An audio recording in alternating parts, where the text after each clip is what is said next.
Pernah nggak sih kamu tuh merasa lebih mudah jujur ke orang yang nggak dikenal daripada ke sahabat kamu sendiri? Atau bahkan kamu tuh bisa cerita hal yang sangat pribadi ke orang asing, tapi ke orang dekat tuh malah tahan-tahan?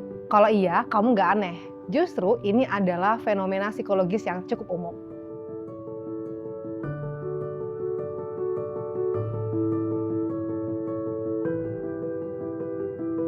Fenomena ini dalam psikologi sering disebut sebagai stranger intimacy, yaitu kondisi di mana seseorang merasa lebih nyaman membuka diri ke orang yang nggak punya hubungan dekat secara emosional.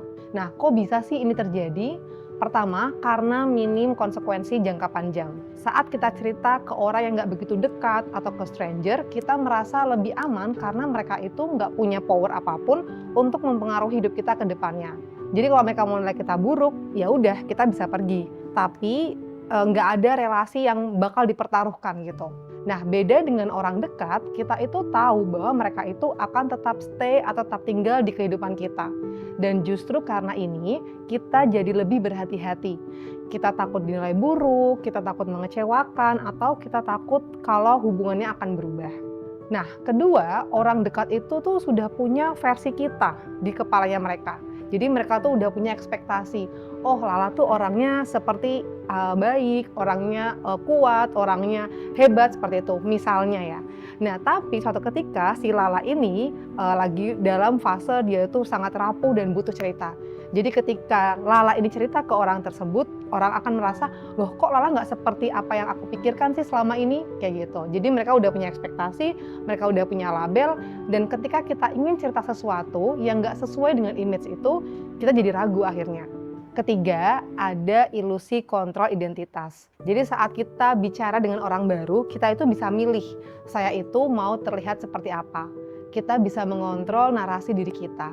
Dan ini pada akhirnya memberikan rasa aman psikologis. Tapi penting untuk dipahami bahwa rasa nyaman itu tidak selalu berarti aman. Karena tidak semua orang asing itu punya kapasitas untuk menampung cerita kita dengan sehat. Dan kalau kita hanya nyaman membuka diri ke orang luar, tapi sangat tertutup dengan orang terdekat, hubungan kita sama orang-orang terdekat ini sangat mungkin jadi malah terasa sangat dangkal. Nah, jadi apa yang bisa kita lakukan? Yang pertama, mulai dari gradual vulnerability, yaitu kita tuh nggak harus langsung menceritakan semuanya ke orang terdekat kita. Mulai dulu dari hal kecil, lihat respon mereka, sampaikan apa harapan kita, dan bangun rasa aman secara bertahap. Kedua, bedakan mana orang dekat yang available secara emosional dan mana yang tidak. Karena memang nggak semua orang yang dekat sama kita tuh siap jadi tempat cerita.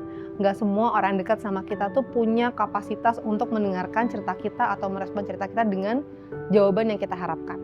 Dan yang ketiga, kalau memang ada hal yang sangat berat, boleh banget untuk mulai mencari bantuan profesional seperti psikolog. Nah, mencari bantuan profesional ke psikolog itu jauh lebih aman daripada sekedar cerita ke orang asing. Jadi, kalau kamu merasa lebih nyaman cerita ke orang yang tidak terlalu dekat, itu bukan berarti kamu aneh. Itu adalah cara otak kamu mencari rasa aman. Tapi, kedepannya yang lebih penting adalah bagaimana kamu bisa membangun relasi yang cukup aman untuk benar-benar jadi tempat pulang.